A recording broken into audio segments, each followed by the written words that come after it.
রাহিম। সম্মানিত সাংবাদিকবৃন্দ, আসসালামু আলাইকুম এবং শুভ অপরাহ্ন। দেশের অন্যান্য আইন শৃঙ্খলা রক্ষাকারী বাহিনীর ন্যায় র্যাপিড অ্যাকশন ব্যাটালিয়নও দেশের আইন শৃঙ্খলা রক্ষার জন্য সর্বদা সচেষ্ট আছে।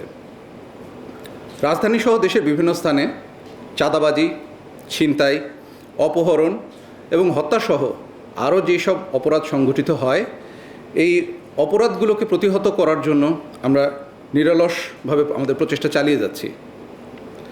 প্রিয় সাংবাদিকবৃন্দ, আপনারা অবগত আছেন যে গতকাল রাজধানীর মহাখালীতে অবস্থিত জাতীয় ক্যান্সার গবেষণা ইনস্টিটিউট ও হাসপাতালের উপপরিচালক ডক্টর আহমেদ হোসেন কয়েকজন দুর্বৃত্তকারী দ্বারা আকস্মিক হামলার শিকার হন।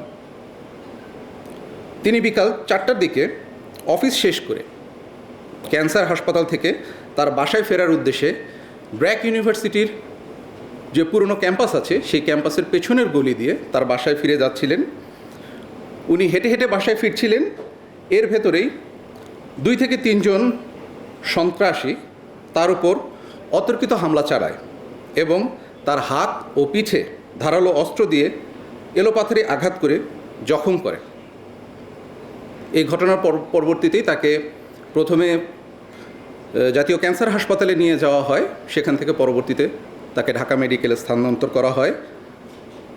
উনি চিকিৎসাধীন অবস্থায় আছেন এবং এ ঘটনায় জড়িত ক্যান্সার গবেষণা ইনস্টিটিউট হাসপাতালের পক্ষ থেকে প্রশাসনিক কর্মকর্তা বাদী হয়ে রাজধানীর বনানী থানায় অজ্ঞাতনামা 8-10 জনকে অভিযুক্ত করে একটি মামলা দায়ের করেন। উক্ত ঘটনায় জড়িতদের গ্রেফতারের লক্ষ্যে র্যাবের গোয়েন্দা বাহিনী সাথে সাথেই মাঠে নেমে যায়।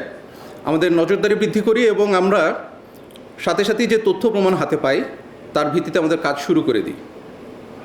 এরই ধারাবাহিকতায় র্যাব 1 এবং র্যাব সদর দপ্তরের গোয়েন্দা শাখার যৌথ অভিযানে আজ 21 এপ্রিল 2026 তারিখে ঘটনার সাথে সম্পৃক্ত 5 জনকে গ্রেফতার করেছি।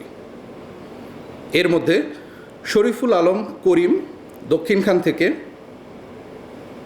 আমিনুল ইসলাম কালু, সাজ্জাদ বদি এবং সালাউদ্দিনকে বাড্ডা এলাকা থেকে এবং আরিফুজ্জামানকে গুলশান এলাকা থেকে গ্রেফতার করা হয়। গ্রেফতারকৃত যে 5 জন আসামি আছেন তাদের নামে দেশের বিভিন্ন থানায় এক বা একাধিক মামলা আগে থেকেই আছে। প্রাথমিক জিজ্ঞাসাবাদে জানা যায় যে জাতীয় ক্যান্সার হাসপাতালের বিভিন্ন কাজের টেন্ডার পাওয়ার বিরোধে এই ঘটনাটি ঘটেছে। প্রিয় সাংবাদিকবৃন্দ, গ্রেফতারকৃত সকল ব্যক্তির বিরুদ্ধে পরবর্তী আইনানুগ ব্যবস্থা গ্রহণের কার্যক্রম প্রক্রিয়াধীন রয়েছে।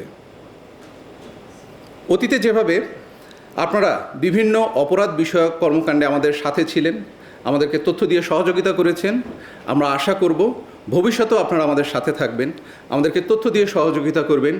আমরা যে কাজগুলো করছি এই কাজগুলোকে দেশবাসীর সামনে উপস্থাপন করবেন।